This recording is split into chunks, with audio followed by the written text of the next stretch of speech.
¿Qué pasa tras eso? Porque hay muchos que allá afuera deben de estar diciendo, híjole, pues es una tarea difícil. Pues a lo mejor como los pensamos antes de atacarlos, de utilizar una formalidad, porque tienes que tener cierta compostura en ciertos temas.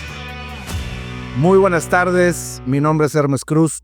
Mi nombre es Edith González. Y esto es HR Unplugged. El episodio número. Episodio número 10. Ahí vamos, que es el 11 porque hubo un 0. Exacto. Bueno. Pero bueno, hoy estamos continuando con nuestra colección de entrevistas de CHROs de la localidad, que tenemos grandes estrellas en la localidad y a veces desconocemos las historias a profundidad. Tienen muchos seguidores, tienen muchas vivencias y muchas ideas que transmitir, y creo que nos vamos a entretener con esta colección el día de hoy porque vamos a tener un invitado de lujo. Tenemos un invitado muy de lujo. Muy polifacético. Sí le sabe, porque de que le sabe de recursos humanos, no como la gente de chaleco, pero el que le sabe. Tiene un libro. Ajá. Es coach, yo he escuchado varios videos, porque no te estoqueo de ahorita, sino de tiempo atrás. De antes. Bien padre que hable de liderazgo consciente. Hemos hablado de eso en varios episodios y creo que es una persona que si queremos conocer a alguien de liderazgo consciente, es él y hoy lo vamos a conocer. Totalmente. Bienvenido, Pablo Sillas. Gracias, Edith. Gracias, Hermes. Muy honrado de estar aquí con ustedes. Me siento muy contento de esta invitación y encantados de compartir con ustedes mi experiencia y que fluya la conversación por unas organizaciones conscientes y por un mundo mejor. Me encanta. A cargo de la máxima función de HR en una organización grande de la localidad, es coach ejecutivo. Adicional a esto, es consejero de algunas organizaciones y asociaciones y además escritor y conferencista. O sea, todo el paquete completo. Y ahora, yo siempre hago esta pregunta porque creo que las personas tienen como historias diferentes de cómo llegan a la función de HR. Cuéntanos cuál es la tuya. Primero cuéntame qué estudias, por qué estudias eso, y ahora qué te dedicas y a ver si encontramos que es afín o está un poco como por un paralelo. ¿Qué estudió Pablo Sillas de chiquillo? Ahí les va la historia. Mi padre quería que fuera médico. Y me llevó al hospital universitario, a la acción, a las 3 de la mañana para ver literalmente pues gente con muchos problemas físicos, traumas, choques, balazos, machetazos. Y la verdad, entré a ese ambiente, salí y me dijo, Pablo, ¿te asustó la sangre? ¿Qué opinas? Dije, pues mira, no me asustó, pero como que no sé, como que lo mío no creo que vaya a ser médico como tú. Entonces voy a estudiar ingeniería.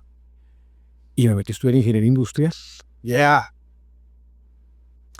Y dentro de la ingeniería industrial tomé esa decisión porque soy bueno con los números. Porque creo que tengo un pensamiento lógico racional algo desarrollado.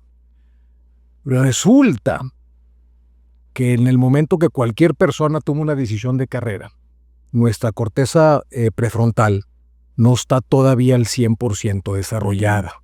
Entonces, la vida nos lleva, este sistema, este matrix cultural al que mencioné en varios foros y lo menciono en mi libro, nos lleva a tomar decisiones en las cuales no estamos todavía preparados para poderlas tomar. Y tenemos ciertas herramientas y conversaciones que nos orientan por ahí. Y dije, bueno, pues con esta capacidad que tengo analítica, voy a estudiar ingeniería industrial. Resulta que es solamente una capacidad de muchas de las esencias que tenemos o de la esencia que tenemos en nuestro ser, porque en la medida que me gradúo y por lo aventurero que soy, que me gusta explorar cosas diferentes, de hecho este podcast número 11, el número 11, la numerología, es un número maestro que vive todas sus sombras y todas sus potencias al mismo tiempo. Un número muy bonito. Entonces... Sí sabíamos nosotros. Pero claro que lo sabían. Y me graduó y tuve 2 ofertas de trabajo. Una como ingeniero industrial en una gran compañía automotriz y otra en una gran compañía de producto masivo, en el área de ventas. Entonces, ingeniería industrial lo que estudié, compañía automotriz o ventas en una compañía de productos de consumo de producto masivo. Y me fui por la de ventas. Ok. Y mis amistades me decían, oye, estudiaste 4 años para meterte a trabajar a ventas. Le dije, pues sí, vamos a probar algo diferente.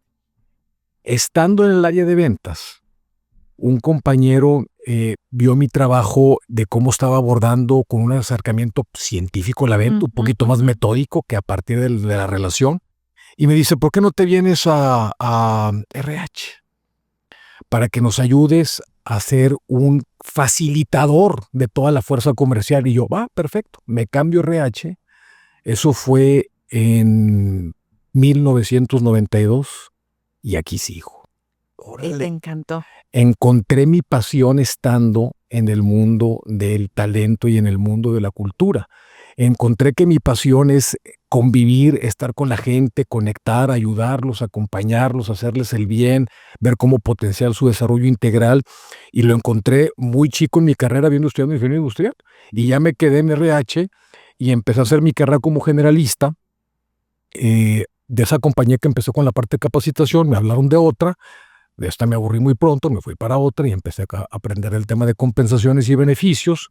Y luego de ahí me hablaron de otra y me hablaron como ya de hecho, debuté muy joven en mi carrera en puestos ejecutivos porque a los 27 años ya tenía una subdirección, a los 29 años ya tiene una dirección de RH reportando a directores generales y desde los 29 años estoy reportándole a directores generales o presidentes del consejo, liderando la función y pues muy temprano me llegó el mal llamado éxito. Porque eso no es éxito. Eso es éxito en una cultura del tener. Eso es éxito en una cultura consumista. Eso es éxito en una cultura en la cual literalmente te autoconsumes para satisfacer las necesidades de alguien más, dejando de ver las propias tuyas y las de la sociedad. Eso no es éxito. ¿Que puedes ganar mucho dinero? Sí. Sin embargo, el dinero es una pequeña parte de lo que forma nuestras capacidades de poder salir adelante en la vida y poder ayudar a la otredad, como es un término filosófico que me gusta mucho. Y pues bueno, long story short, esa es la historia de cómo llegué a ser CHRO hace muchísimos años. Creo que la mezcla estuvo interesante. A ver, ingeniero industrial, mucha capacidad, no solamente numérica, sino sistémica. ¿Qué va primero, qué va después, cuál es el orden de las cosas? Adicionar el tema de las ventas, el trato con la gente, el contacto con las personas seguramente fue como algo adictivo hacia un perfil que decía, quiero estar más en esto. O sea, pararte enfrente de un escenario para poder dar una cátedra, un tema de una capacitación, para quienes nos dedicamos a este tema de HR, es adictivo. O sea, es un tema de algo que te gusta, lo disfrutas. Dices, wow, ¿me pagan por esto? Sí, me pagan por esto, pero también lo estoy disfrutando muchísimo, ¿no? Sí. Y también llegaste al mal llamado éxito, que me encanta tu definición, pues muy joven, ¿no? Y has tomado diferentes roles con diferentes estilos de liderazgo, que ahorita vamos a platicar de esto. Adicional, otra cosa que quiero resaltar es que siempre he dicho que el sistema educativo de nuestro país no está listo para que nosotros tomemos decisiones para qué estudiar. No sabía cuál era el fundamento médico o de la naturaleza del ser para hacerlo y ahora me lo acabas de dejar súper claro. Algo que yo creía hipotéticamente lo acabo de clarificar sin ningún problema. Entonces, me encanta esto.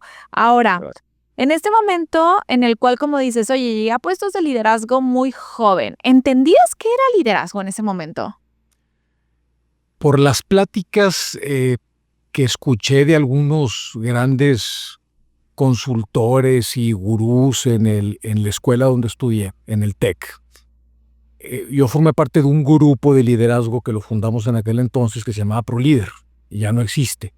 Sin embargo, a través de ese grupo estudiantil invitábamos a personalidades a que hablaran de liderazgo al tecnológico. Y recuerdo conversaciones de que llegaban grandes gurús y empresarios y directivos. Y en aquel entonces, estamos hablando de finales de los 80s, ya llovió. La conversión de liderazgo giraba en el que el líder nace o se hace. Entonces decían, es que el líder nace o se hace. Bueno, oiga, amigo, y total, usted como supergurú, pues nace o se hace. Entonces fue una discusión eterna que nunca llegó a nada inclusive llegaron a decir en aquel entonces que el liderazgo era una persona que tenía la capacidad de mover a la gente. Y que si puedes mover a la gente, entonces eras considerado un líder. Y yo con esa definición, pues simple y sencillamente no estoy de acuerdo con ella, porque no hay un para qué de por medio. Hitler movió gente. Y yo no considero a Hitler un líder porque el para qué le falta en esa ecuación de liderazgo. Entonces tú puedes mover gente, pero si el para qué no está claro por el bien común, si el para qué no está bien a favor de la madre tierra, si el para qué no está claro a través de una mayor integración entre nosotros, pues entonces ese liderazgo no es liderazgo, es otra cosa, es capacidad de mover gente, es capacidad de dogmatizarlas, es capacidad de indoctrinarlas, es capacidad de influenciarlas, pero liderazgo no es. Y en aquel entonces eso era liderazgo. Cuando yo llego a estas posiciones, Edith, no tenía la menor idea que era ser líder y empecé a vivir la posición de una manera de entenderlo y sentirlo. Y ahí es cuando realmente empiezas a saber qué es líder y qué no es líder, por lo que sientes y por lo que le generas a las personas que te rodean.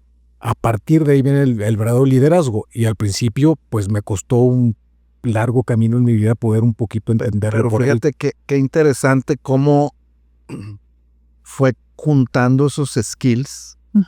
O sea, de estudiar ingeniería, ya dijo ahorita que participaba en grupos estudiantiles, me imagino que en varios, no nada más uno, como la parte de comunicarte cuando estaba en ventas o de querer conseguir algo, o sea, cómo esos skills de gente se van desarrollando a veces de una manera natural y a veces de una manera forzada, pero digo, en tu caso una manera natural de que llegar a una posición tan joven y todavía lo comente y diga, eso no es el éxito.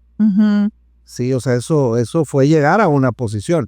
¿Qué sí consideras tú, por ejemplo, ya ahorita, que digas, el éxito lo visualizo como? El éxito lo visualizo como una persona que tiene básicamente dos grandes características. La primera es que tiene la capacidad de autoobservarse para crecer y en esa autoobservación entrar en espacios de reflexión, de crecimiento, de desarrollo que te permitan dormir con la conciencia limpia en relación a la congruencia que tienes con tus valores, con tu ética, con la ética del mundo. Y dos, el éxito está orientado a un tema de un para qué por el bien mayor. Sin esos dos elementos, la autoobservación, que te lleva a crecer de manera integral, y poner en el para qué tus capacidades, tus potencias, tus carismas al servicio de los demás, por el bien común, ahí está lo que yo considero como éxito. Salirnos de esa definición implica meternos en una postura muy egocéntrica, muy narcisista, muy soberbia. Y eso es lo que tiene al mundo como lo tiene. Es increíble cómo me he encontrado con grandes personalidades recientemente en los últimos años. Y hablan mucho de que el mejor modelo que tiene la humanidad es el capitalismo por el solo hecho de que ha generado progreso. Y en esas conversaciones con estas personalidades les digo, oye, es cierto que no hay un mejor modelo actual que el capitalismo, pero eso no lo hace el modelo que necesita la humanidad para seguir adelante.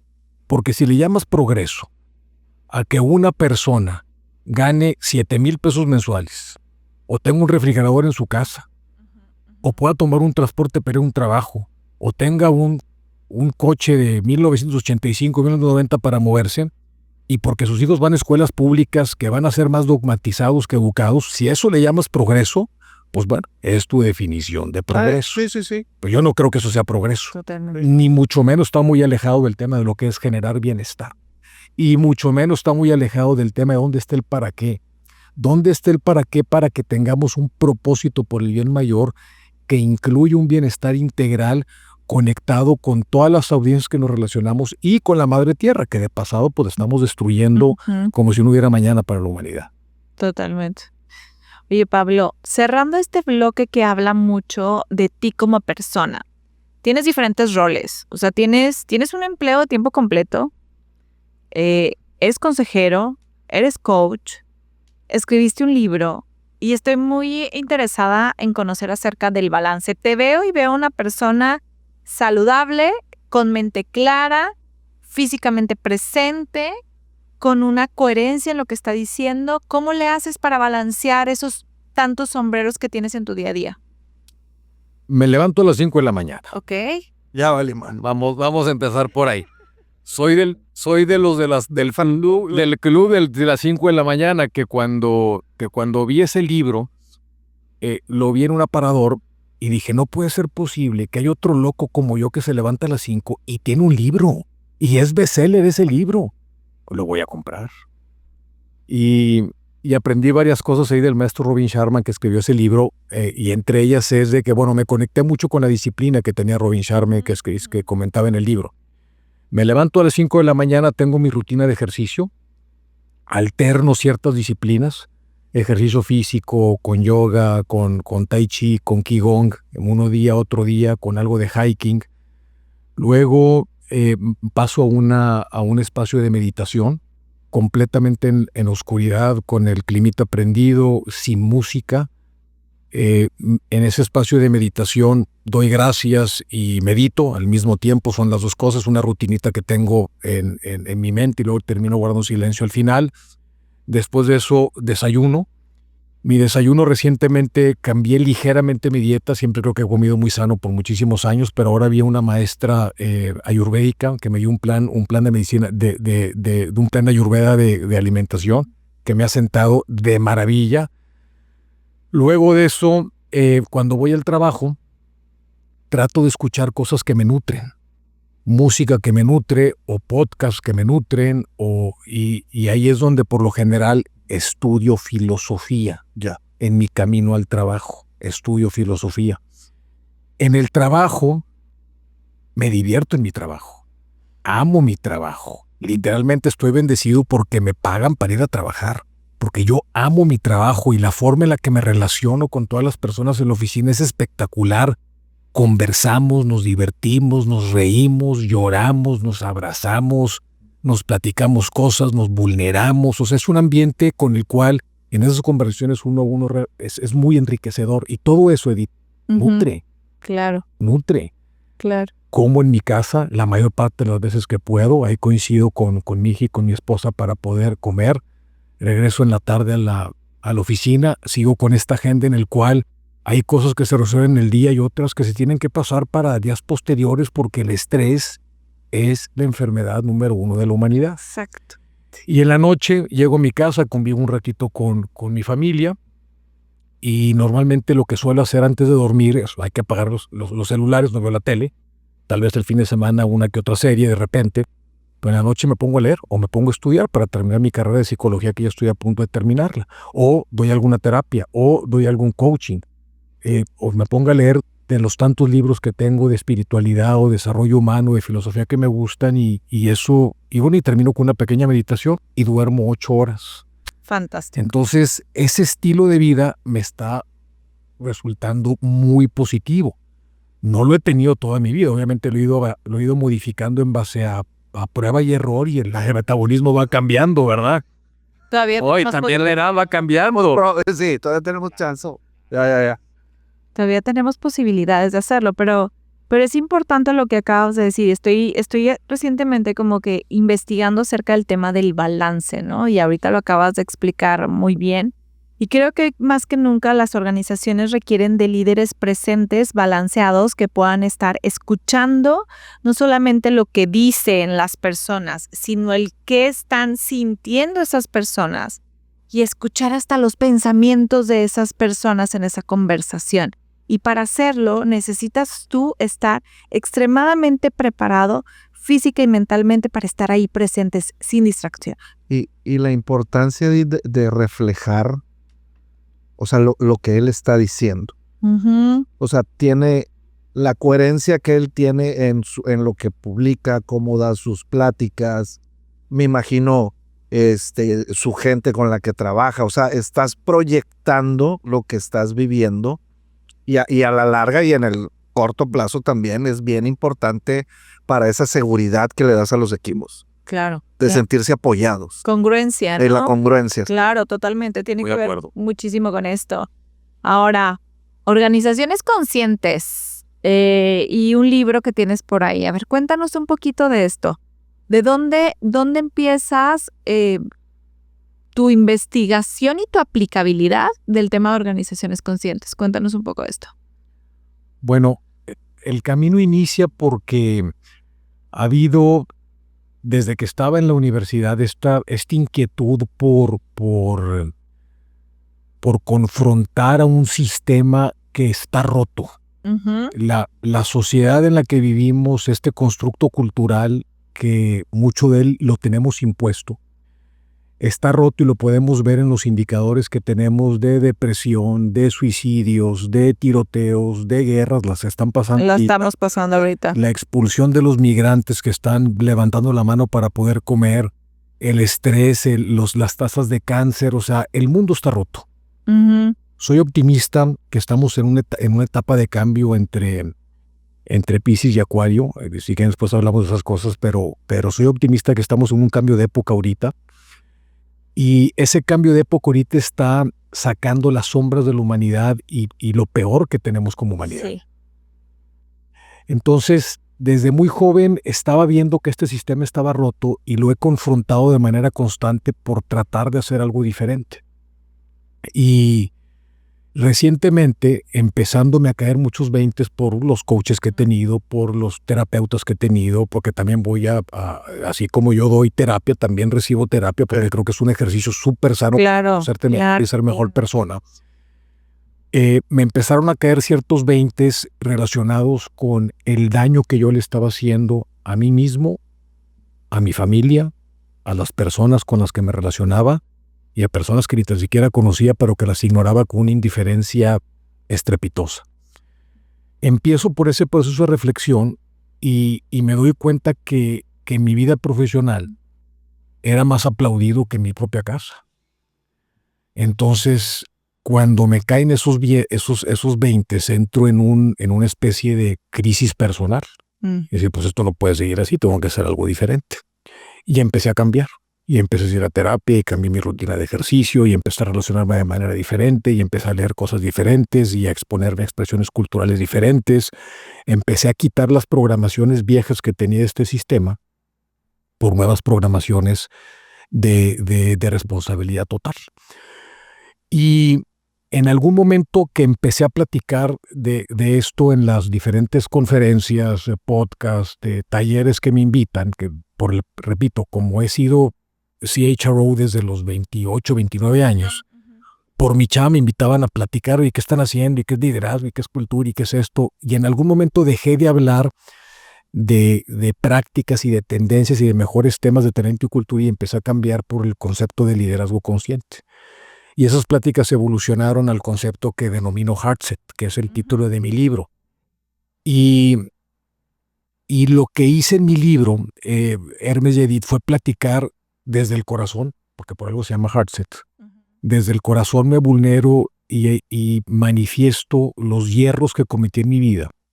Le pedí permiso a mi familia de platicar algo de esos tremendos errores y dolor que les causé a ellos, las personas muy cercanas. Y luego como a través de espacios de reflexión y de crecimiento, pues empezamos podemos comportarnos diferente y hacer cosas diferentes por uno mismo y por todas las personas que nos rodean. Y a partir de ahí fue cuando vienen varias personas y se presentan varias diosidencias, porque yo no creo en las coincidencias, creo en las diosidencias. Y en un lapso de 2 meses más o menos, 3 personas no conectadas entre sí, completamente diferentes, llegan y me dicen, oye, ¿por qué no escribes un libro de esta temática que estás compartiendo en tus conferencias? Pues va. Siempre quería escribir un libro. De hecho, intenté escribir un libro en la pandemia y como que no me gustó el storytelling, el flujo que traía, pero ya con esta historia que estaba platicando en estas conferencias que doy pláticas. Contraté un editor que se llama Rafa Villar de Crucigrama, gran tipo, y él me ayudó a darle un orden a todo esto. Y me puso con una tarea espectacular. Cada 2 semanas tenía que escribir un capítulo y llevarlo a revisión. Uh-huh. Y lo llevaba a revisión y me regresaba y otra vez me regresaba con él y hasta que íbamos saliendo capítulo por capítulo de los 15 capítulos que tiene el libro. Y eso me llevó a escribirlo y ahí está gran parte de mi historia de vida entrelazada con mi historia profesional, entrelazada con el proceso que yo viví de cambio, con todos los maestros que me han acompañado y como una prueba de que sí podemos cambiar y abstraernos de este sistema para ser mejores personas y para ayudar a las personas que nos rodean. ¿Cómo llevas esa práctica a la organización? ¡Ay, me la ganaste!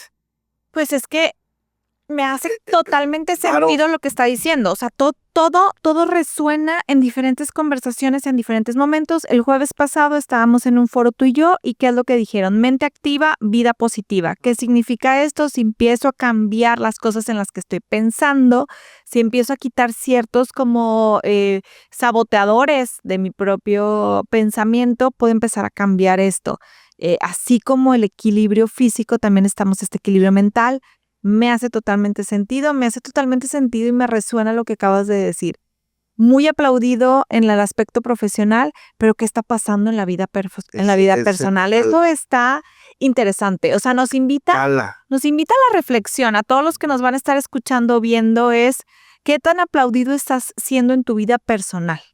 Quitando todos los egos, y que hace ratito antes de que llegara Pablo, hablábamos del tema del manejo del ego, porque tienes razón, tuviste el privilegio de llegar muy joven a una posición en la cual el ego se puede adueñar y eso puede tener sus consecuencias que seguramente las viviste. Pero ahora, ¿cómo te llevas toda esta filosofía que como persona me suena? Pero en una organización que no está despierta esta conciencia, ¿cómo le haces para llevarla? Antes de contestarte, nada más un tema técnico. Estamos viendo una tele que se apagó, no hay problema por eso, ¿verdad? Se apagó la tele. Órale. Bien, perfecto, gracias. Se está grabando. ¿Le seguimos o empezamos de nuevo? Le seguimos, muy bien, perfecto. Era nada más un tema técnico, muy bien. Pero fíjate, eso era lo que estaba pensando, porque no son temas fáciles de entender. No. Pero cuando lo entiendes y lo expresas, o sea, nos lo está diciendo ahorita y la audiencia lo va a ver y vas a decir, Claro. O sea, a mí siempre que hablan de ese tipo de problemas, no problemas, pero por lo que has pasado, la vulnerabilidad, que yo creo es algo bien importante. Uh-huh. Y una persona preparada como tú, o sea, ¿cómo lo llevas a cabo a las organizaciones? Porque ha de ser, yo me lo imagino, o sea, escuchando eso de alguien que venga y te lo diga para orientarte. ¿Cómo lo aceptas? O sea, porque de concepto está padre, pero ¿cómo lo aceptas para seguir también ese camino que mucho debe ser con el ejemplo, pero ya en la organización y en organizaciones rudas donde a veces no tienes ese tiempo por el mismo ritmo de trabajo, ¿cómo lo llevas a cabo? Sí. Bien, hay varios caminos para poderlo llevar a cabo. Primero les voy a compartir esto de contexto. Ahorita estuvimos hablando y mencionaron muy atinadamente el tema del ego. En Occidente estamos siendo, pues educados, no en el sentido de un aprendizaje amplio en el cual te lleva a la reflexión y al pensamiento crítico, ni a despertar tu sabiduría emocional ni tu intuición. Somos educados a través de cierto tipo de dogma para que el ego se adueñe de nuestra personalidad. Sí. Así fuimos educados nosotros, nuestros padres, nuestros abuelos, y si nos remontamos todo el esquema educativo y sistema de funcionamiento de las empresas en el mundo, parte del pensamiento cartesiano de René Descartes. Uh-huh. Que en su momento René Descartes surge en la Ilustración, y la Ilustración es el momento, se llama Ilustración porque es cuando nos ilustramos con los seres humanos, porque empezamos a pensar por nosotros mismos. Y fue un rompimiento con la Iglesia. A partir de ahí se vienen los esquemas de enseñanza y de hacer negocios a partir de la razón. El ser humano fue fragmentado para que únicamente utilicemos nuestro cerebro izquierdo lógico racional. Oye, que algunos son creativos con la parte derecha, perfecto, pero los negocios y la educación, todo está basado en la parte izquierda, y para prueba es que cuando vamos a la escuela tienes que memorizar información que viene de un modelo de educación verticalizado, en el cual pones a prueba tu memoria para sacar un número y si no sacas ese número no pasas la materia. Cuando llegas al trabajo es exactamente lo mismo. Es un modelo verticalizado, muy poco empoderado, muy jerarquizado, sobre todo por los constructos del inconsciente colectivo que vienen desde la conquista aquí en Latinoamérica. Y esa jerarquía nos hace perseguir el número. Y sin el número no eres nadie en una empresa. Entonces hemos sido reducidos a un número, a un recurso, a un medio, a un capital, en el cual el ego es el que te hace ver tu dependencia directamente con ese número desde la escuela y desde el trabajo. Entonces el ego se identifica con el número. Si tú nada más piensas en términos de números, lo único que estás haciendo es alimentar a tu ego. Para poder meter estos conceptos en la empresa, yo parto de dos grandes caminos. El primero ya lo dijiste, Hermes, el ejemplo. El ejemplo, en el cual las conversaciones se den desde un espacio de confianza total, de vulnerabilidad total y sintiéndote y sintiendo el dolor de la persona que tienes enfrente. Pero para poder sentir el dolor de la persona que tienes enfrente, tienes que abstraerte de la mecánica racional de que es un número o un recurso. Implica un esfuerzo personal para que te abras con esa persona y empieces a sembrar lo que tú quieres cosechar de ella misma. Con el ejemplo siembras actos de bondad, de fraternidad, de amor, de caridad, de escucha, de conversación, de relacionamiento, de bondad. Eso que siembras por ley, ya sea por la ley termodinámica de Newton, para toda acción hay una reacción, o por karma, que es lo mismo, karma significa acción, entonces lo que tú siembras lo vas a recoger. Entonces el ejemplo literalmente arrastra. Segundo tema, desde hace 15 años en las empresas en las que he trabajado, empecé a diseñar un programa de liderazgo que le llamamos liderazgo ejecutivo, liderazgo directivo, lo que sea, para meter la palabra liderazgo para poderlo brandear dentro de la compañía. Pero a final de cuentas lo que estamos haciendo, si se ponen a ver la temática y se ponen a ver a las personas que invitamos, lo que estamos haciendo es un abordaje de terapeutas y de coaches y de psicólogos para que trabajen en la persona en las 5 vertientes o en los 5 cuerpos que tenemos: físico, mental, emocional, espiritual y social.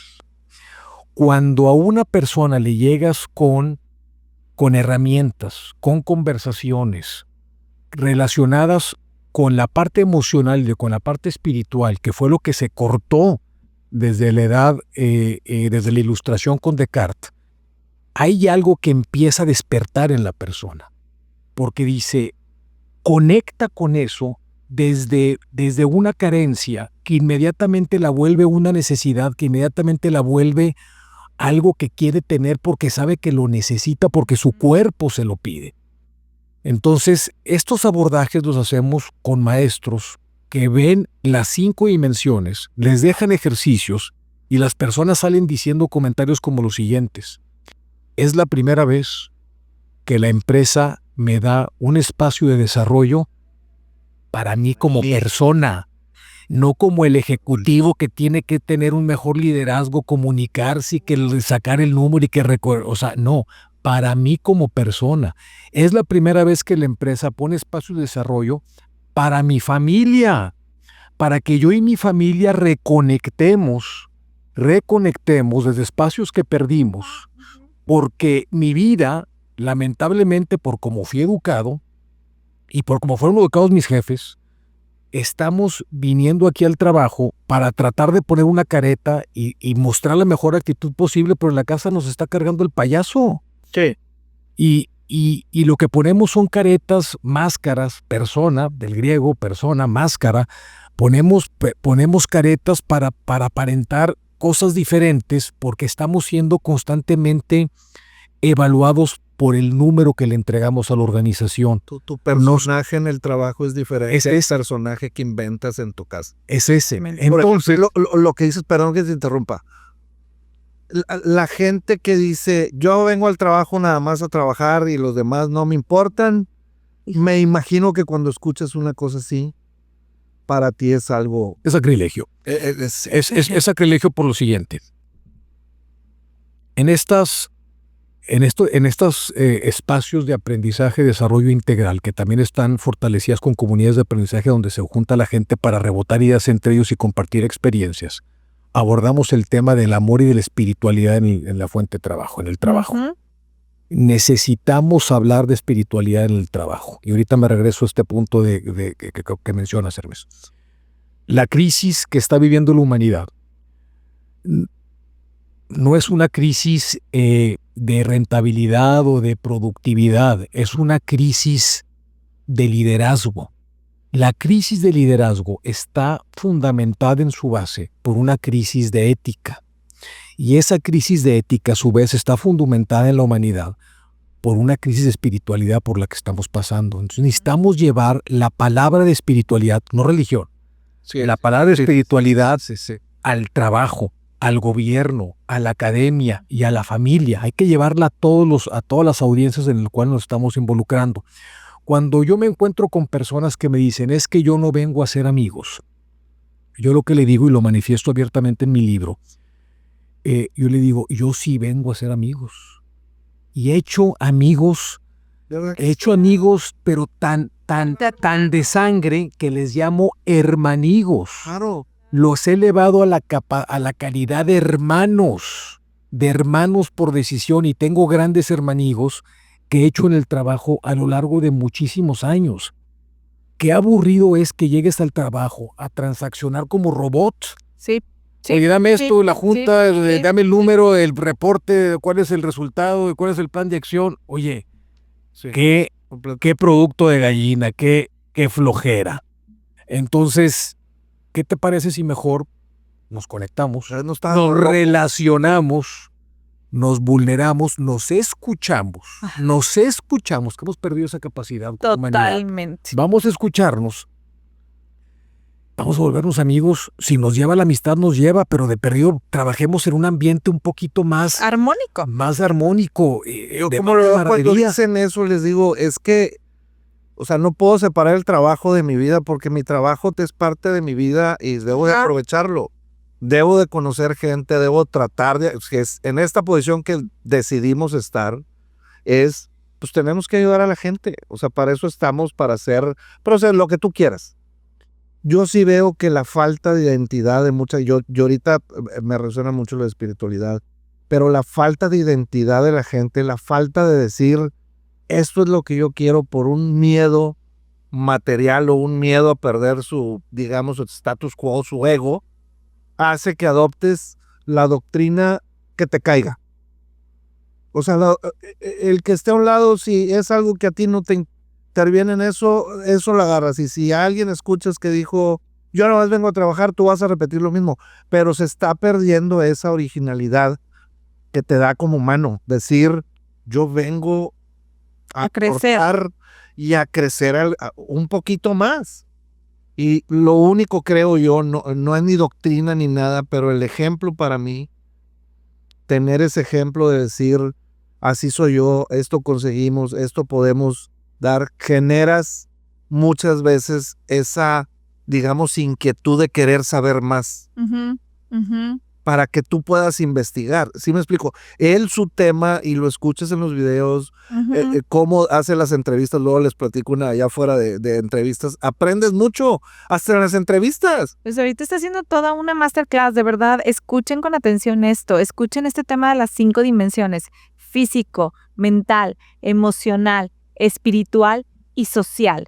¿Qué falta nos está haciendo la parte emocional, espiritual y social en los espacios de trabajo? Necesitamos espacios de trabajo donde haya más y mejores conversaciones realmente profundas, en donde estemos sentados de tiempo completo en todos nuestros sentidos en esa conversación, donde ayudemos a crecer a otras personas y donde podamos nosotros trascender. Pero porque esa trascendencia rompe con el tema del ego. Qué chingón, Edith.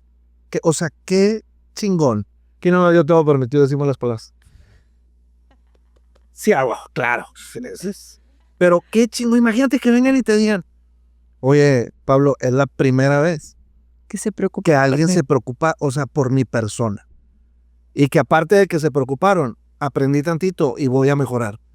Güey. Y no solamente voy a mejorar yo, voy a mejorar la comunidad que represente. Y para empezar, el primer núcleo, que es la familia. Yo siempre les digo, a ver, si tú puedes cambiar como persona y puedes impactar a tu familia nuclear, si todos hacemos esto de manera sistémica, de verdad, vamos a construir un mejor mundo.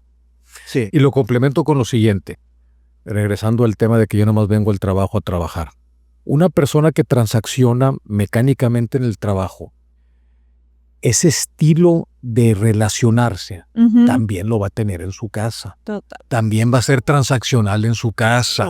Entonces, cuando nada más estás transaccionando en el trabajo, no solamente denotas cómo eres en el resto de tus esferas, sino que empiezas a mostrar ciertos rasgos de psicopatologías. Fíjate, una persona, me imagino que todo el mundo ha visto películas de asesinos en serie, ¿verdad? Sí. O conocemos los casos de los asesinos en series.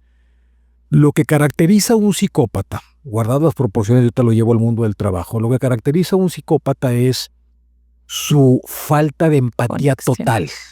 Su falta de empatía total. Cuando tienes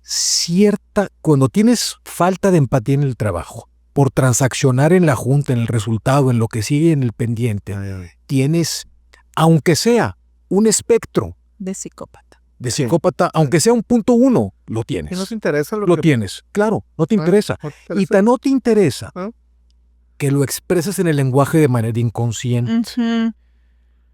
Y yo estoy en una campaña, y aprovecho para hacer ese comercial, estoy en una campaña para que elevemos nuestro nivel de conciencia a través de que cambiemos nuestro lenguaje, de que concienticemos el lenguaje con el que nos expresamos.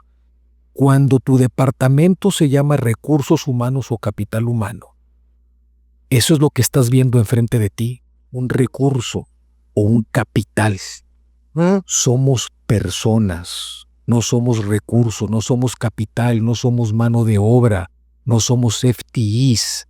No somos headcount, que headcount es un término que se utiliza en los rastros. No somos eso, pero lo decimos con tal ligereza que eventualmente a nivel inconsciente nos empezamos a comportar como tal, con comentarios como tengo que llegar a las 7 de la mañana y irme a las 9 de la noche porque tengo que dar lo mejor de mí porque eso es compromiso. Eso no es compromiso, es autoconsumirte. Ajá. Wow. Eso es verte como recurso y sentirte como recurso. Entonces, el lenguaje nos ayuda a que cambiemos el nivel de conciencia de una organización. Somos personas y con una persona te relacionas, porque cuando tú tienes enfrente un recurso y dices, necesito 5 recursos más para terminar este proyecto, ¿así los vas a tratar como recurso? Pues sí, pues porque estás pidiendo que necesitas 5 recursos más. El departamento se llama así. Los testimonios lo indican con la manera en la que las personas se expresan. Los presupuestos se manejan así. Tú ves un estado de resultados de una empresa. ¿Cómo aparece el rubro en un estado financiero de la gente? ¿Aparecemos o como costo o como gasto? Como recursos. Sí. Como recursos. Entonces, el lenguaje de los negocios y las herramientas que utilizamos también en el mundo del talento y la cultura. No sé si han fijado que nunca he dicho recursos humanos hasta ahorita ¿verdad? Para explicar el tema. Nos hace ver como eso y nos terminamos tratando como eso y empezamos a generar nuevamente cierto grado de psicopatía porque matamos la empatía. Y nosotros inconscientemente nos vemos como un sujeto que enfrente lo que tiene es un objeto. Estamos cosificando a todas las personas con las que mecánicamente transaccionamos en el mundo laboral. Y hemos hablado tanto aquí, Hermes, en esta mesa del tema de la inteligencia artificial. Ajá. Lo hemos traído de moda con todos nuestros invitados porque sé que es la ola que ahí está afuera y que todos estamos tratando de subirnos a surfear. Pero de lo que nos estamos olvidando es de lo que hoy nos está diciendo Pablo. Nos estamos olvidando por completo de que primero el cambio viene desde nosotros mismos Después viene con el ejemplo a través de las actitudes de liderazgo y después vienen los efectos en la cultura. Te iba a preguntar eso de que cómo te lo llevas a la cultura, pero me lo has dejado claro. Estás bien preocupado por el tema de qué estamos diciendo, cómo lo estamos diciendo, dónde se está conversando. Hablaste ahorita de engagement, una persona que dice es la primera vez que una organización se preocupa por mí como persona. Esa es la mejor definición para mí de engagement. Ahora, ¿cómo lo llevas en un proceso de selección y de evaluación de líderes en las organizaciones? ¿Cómo haces este proceso? Yéndonos más a la práctica, ¿cómo validas que no esté en ningún espectro de la psicopatía? Mira, no hay forma de validarlo a través de herramientas, pero sí lo puedes validar a través de la entrevista. A través de la entrevista, Edith, porque en la entrevista obviamente tenemos que cumplir con un perfil del puesto, sí, porque la persona tiene que ser competente para las necesidades que tiene la organización para que ejecute las tareas por las cuales se le va a pagar y va a conectar y se va a interrelacionar pues, con el resto de las funciones y compañeros para sacar adelante la chamba. Eso va porque va. El primer paso antes de llegar a eso es ¿a qué persona estoy reclutando para esta organización? Y es una persona que tenemos que abrazar con sus sombras. La tenemos que abrazar con sus sombras, con sus carencias, con sus problemas, con sus limitaciones. ¿A qué persona quiero traerme a esta compañía? Para que en esta compañía también encuentre un espacio para conocerse y desarrollarse y ayude a desarrollar a los demás. No hay nadie perfecto allá afuera, ni como persona ni como profesional. Entonces, conozcamos a la persona. Veamos sus sombras, veamos sus luces, conozcámosla, veamos en qué manera se puede, con qué se puede vulnerar en la entrevista para conocernos mejor. Y a partir de ahí, créanme que el perfil del puesto lo va a terminar cumpliendo porque uno va a buscar talento donde sabe que más o menos se están expresando con la experiencia que tienen. Si necesitas un currículum de cualquier posición, pues vas y dices, mira, ya tiene 15 años de experiencia. La parte técnica ya la tiene. Enfócate en la parte personal. Y tráete a esa persona para ver qué te puede ayudar a ti y qué también puedes ver en ella para que juntos en esa interrelación nutran una nueva forma de convivir dentro de la empresa. Entonces, hay que dedicarnos tiempo para hacer esas entrevistas profundas y viendo a la persona. Yo por eso mis entrevistas son muy diferentes, porque de la parte de la chamba hablo hasta el final y me paso hablando con la persona mucho de platícame de tu vida, platícame de tus padres, platícame de tus sombras, platícame de tus heridas, platícame de tus problemas, de lo que me quieres platicar, obviamente, ¿verdad? Muchos años. Sí, hace muchos años una entrevista, 2 horas duramos platicando. Y al último fue pero fue más como orientación. De que, oye, mira, o sea, orientación hacia mí. Que yo en un principio dije, oye, pues yo quiero el jale, pero luego dije, no, ya no lo quiero. O no sé. O sea, pero fue más orientación hacia ti. A ese momento de mi vida. Me acuerdo que luego me fue muy bien. Gracias. Pero es más enfocado a la persona. En un principio mencionabas, y eso ahorita estuve todo este rato escuchándote y mencionabas cómo la comunicación es bien importante. Digo, lógicamente es una persona muy educada y su comunicación es muy educada, muy profesional. Pero no me refiero a eso, sino me refiero a las palabras con las cuales en una conversación así como ahorita genera lo que él ya van varias veces que dice. O sea, su comunicación genera empatía. Sí. Su comunicación genera que en realidad digas, oye, I feel you. O sea, sí te siento, o sea, sí te estoy entendiendo. Porque son esas palabras y ahorita sí te apoyo y te digo, nos falta mucha educación de cómo comunicarnos. Sí. Porque hay palabras que lastiman mucho en las organizaciones. Y que las decimos nosotros. Pero hay palabras que te incentivan a querer cambiar y a decir, oye, tienes razón, estamos matando la empatía, estoy generando engagement por el tipo de comunicación que estoy teniendo.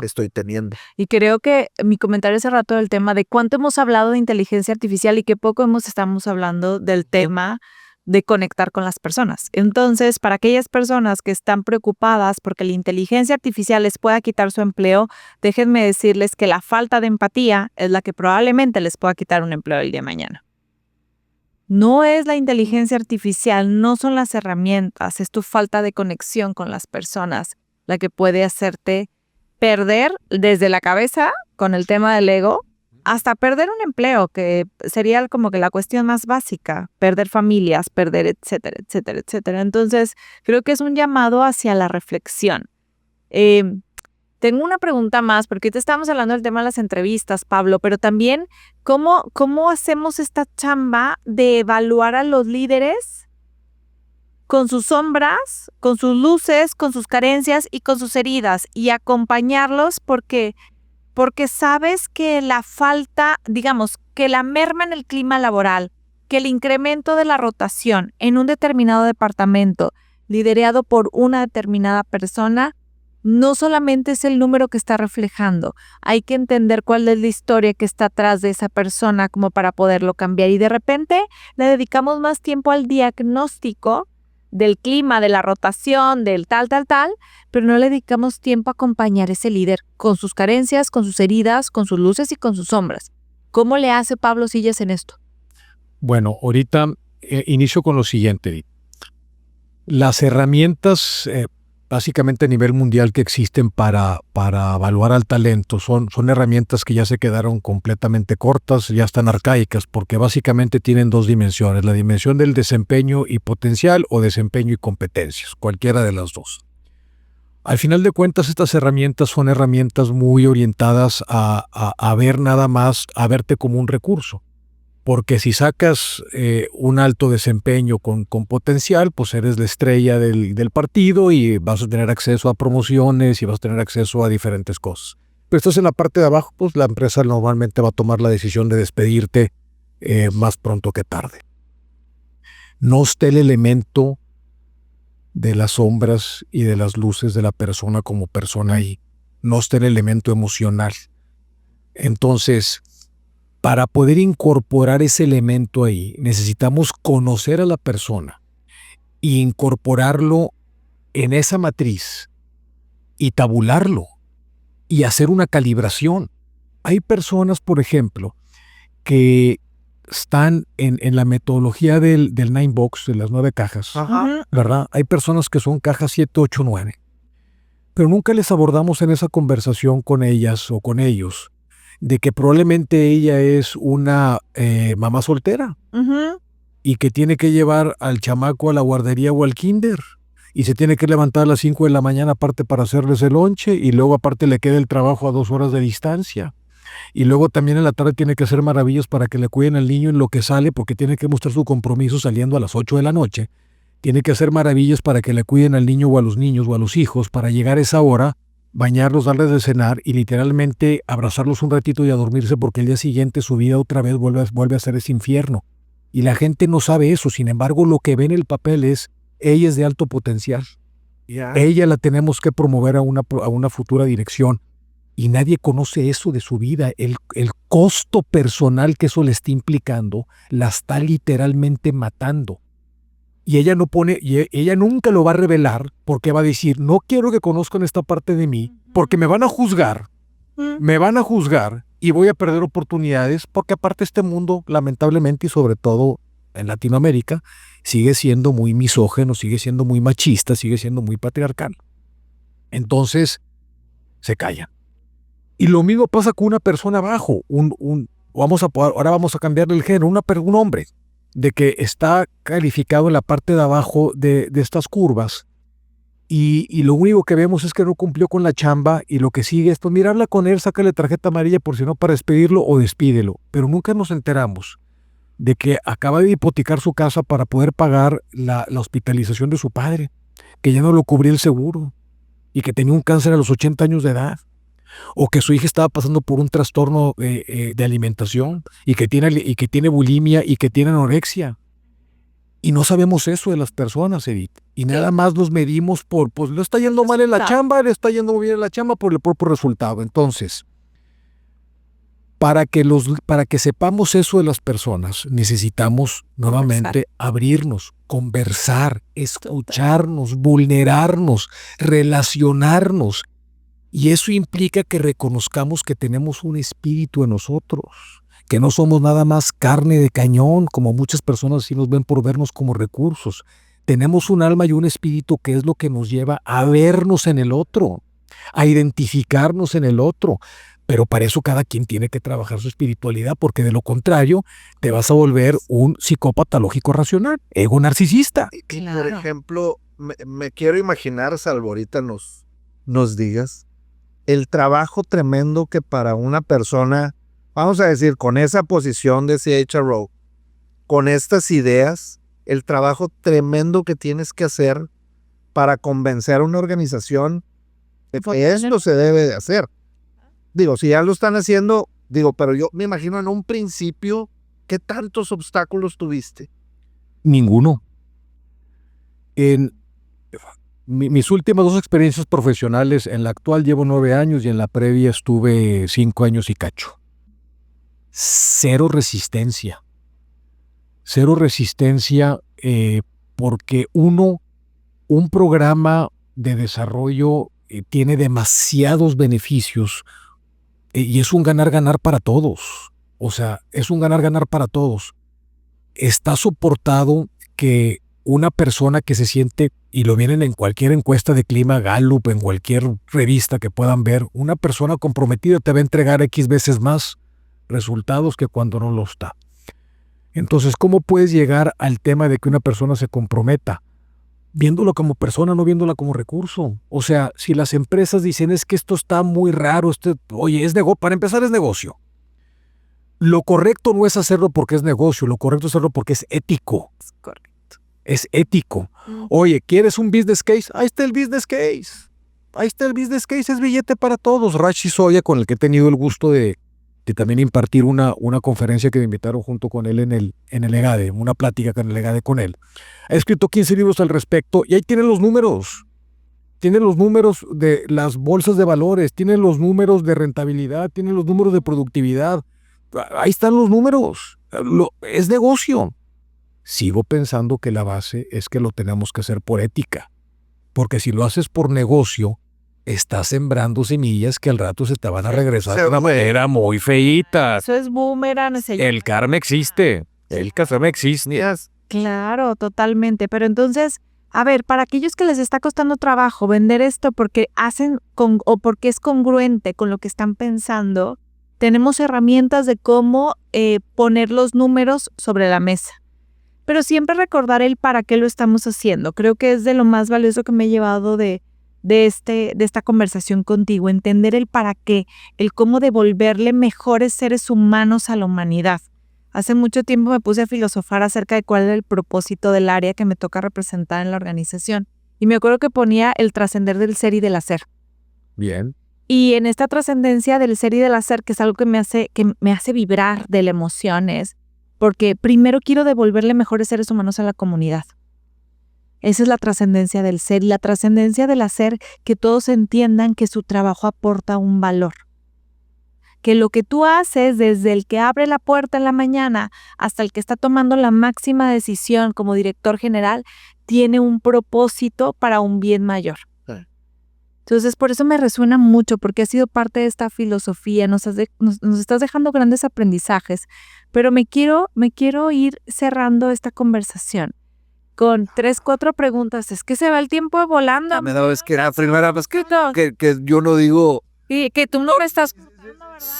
Es que estoy como estoy consciente en esta conversación. Esa es la gran diferencia. A veces me dejo llevar en la conversación y pues bueno, sucede que me voy del tiempo, pero la primera pregunta tiene que ver, Pablo, con cómo visualizas del rol que tomaste a tus 29 años como director de HR. ¿Cómo visualizas la evolución de este rol en la siguiente década? ¿Cómo ves a esos líderes? ¿Qué van a hacer? Se van a volver personas escritas con mayúscula, seres humanos escritos con mayúscula, y luego van a tener un rol o responsabilidades que ejecutar. Pero lo primero es que no va a ser un rol el que va a evolucionar, lo que va a evolucionar va a ser la persona, Edith. Esa persona va a evolucionar con las dimensiones que hemos platicado, pero sobre todo muy fuerte en sentipensarse y en intuirse con los demás. Y a partir de esos espacios de sentipensarnos juntos, de intuirnos juntos, de abrazar nuestro dolor, va a venir una agenda abocada por el desarrollo integral de las personas y por el bien común.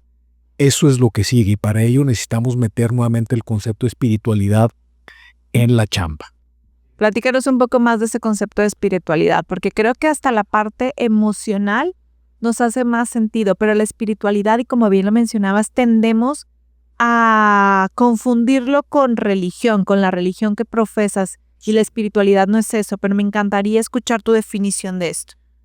Como contexto, en el Concilio de Constantinopla del año 869. No estábamos ahí ninguno de los tres. Por eso estábamos ahí exactamente, y nadie que nos esté escuchando estaban ahí. Tú eres más grande.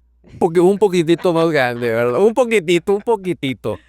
Somos almas eternas, entonces podemos trasladarnos ahí con un ejercicio de meditación. Tal vez. Bueno, en ese concilio se definió que el ser humano no podía asemejarse a la Santísima Trinidad, por lo tanto íbamos a ser declarados como seres duales, es decir, nada más con cuerpo y alma. Okay. Íbamos a dejar de tener espíritu. Antes la concepción gnóstica era que el ser humano era cuerpo, alma y espíritu. Uh-huh. En ese concilio se definió que no, que nada más podíamos tener cuerpo y alma, porque no podíamos ser un espejo de la divinidad. Lo que sucedió ahí fue de proporciones gigantescas, literalmente bíblicas, de proporciones bíblicas, porque a partir de ahí toda la educación que se dio en Occidente fue relacionada con un desempoderamiento en automático y que requerías de alguien más para poderte aspirar a tu divinidad o a poder aspirar a diferentes planos. Entonces ahí se desempodera el hombre y empezamos a creernos que no teníamos un espíritu y nunca más se habló del espíritu más que como algo tercerizado y divino ajeno a nosotros. Llegamos ahorita vamos a darle fast forward ahorita al 2025. Uh-huh.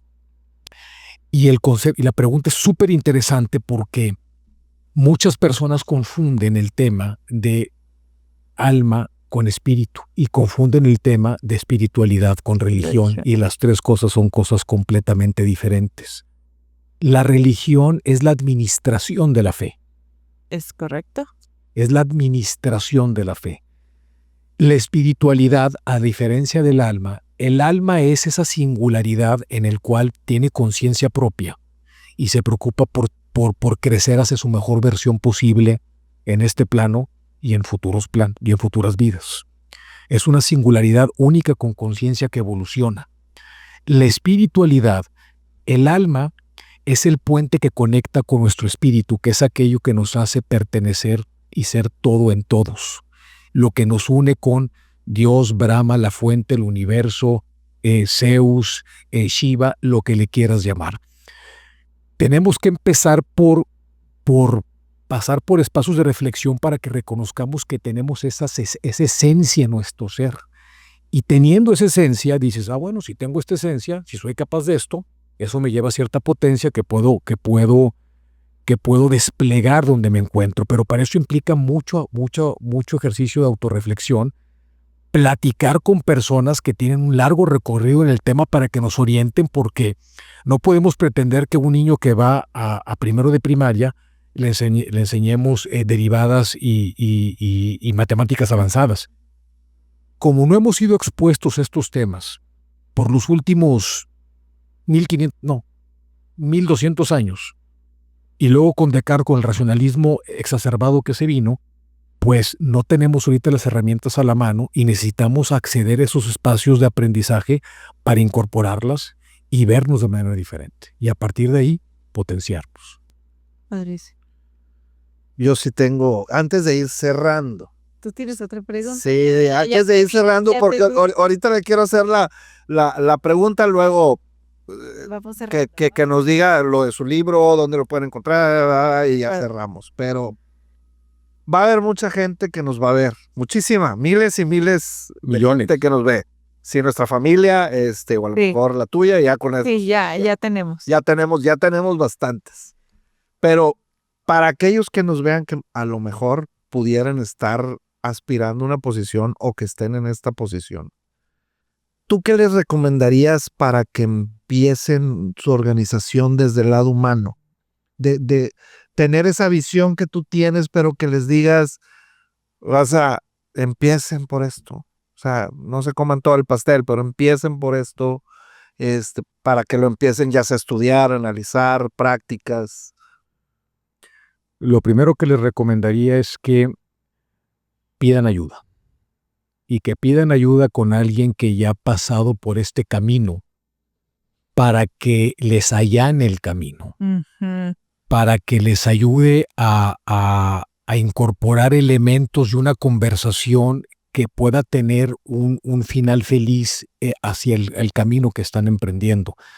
Si lo quieren hacer solos con una recomendación que les pueda dar aquí genérica, creo que van a batallar muchísimo. Entonces, ¿cómo poder empezar? Pues que me busquen, Hermes. Que me busquen. Es que me parece fantástico este tema, es ser vulnerable y saber que no puedes vivir como ente en soledad. Somos seres de comunidad. Y al ser seres de comunidad, probablemente pueda haber alguien con mayor sabiduría, con la necesidad también de poder compartir esa sabiduría y que se pueda generar la trascendencia. Me hace totalmente sentido. ¿Dónde podemos encontrar tu libro, Pablo? En Amazon. Lo pueden encontrar en Amazon. Está la versión física y la versión digital. Y en 2 meses pueden encontrar también la versión en inglés. Qué padre. Okay. Entonces también ya está la maqueta, y ya estamos en la parte final del diseño de la portada. Le voy a cambiar la portada respecto a la versión en español y debe de estar ya lista disponible para compra en un par de meses más tarde. ¿Y dónde pueden encontrarte para pedir ayuda? En pablosillas.com, en mi LinkedIn, en mi Instagram, en Facebook. Estoy en las redes sociales. Tengo un community manager que normalmente está posteando toda la actividad que estoy haciendo en relación a esto, porque mi propósito de vida es amar y servir, y dentro de ese propósito de vida estoy llevando el mensaje. Y a donde me inviten, como lo acaban de hacer ustedes, yo me siento muy honrado y muy agradecido porque me ayudan mucho a llevar este mensaje.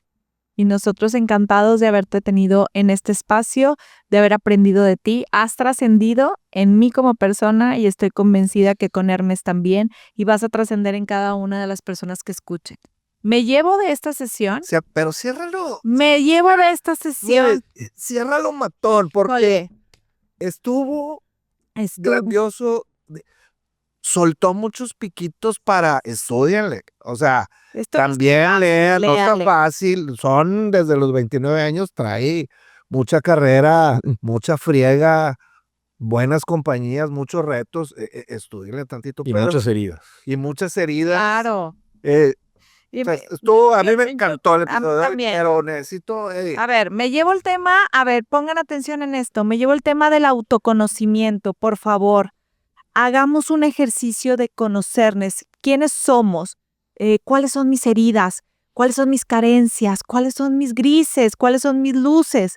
Necesito conocerme para poder prepararme para estar presente para otros. De otra manera va a ser imposible. Número 2, preocúpate por el para qué estás haciendo lo que estás haciendo en tu vida personal y en tu vida profesional. Preocúpate por el para qué. Preocúpate que este para qué sea ético, que este para qué sea congruente, que este para qué sea para un bien de la comunidad y un bien mayor. Y creo que lo último que me llevo esto es el tema de la empatía. Wow con esto. Es una palabra que decimos mucho de manera superficial, pero realmente necesitamos reconectar. Necesitamos generar espacios de conversación en el cual podamos hacer esta empatía y que no nos vayan el día de mañana a poner en una... No lo mates con tu comunicación. Eso. El lenguaje que estamos diciendo. Y si tu área se llama recursos humanos, ponte a pensar en que el lenguaje comunica. Esto fue HR Unplugged. Nos vemos en la próxima.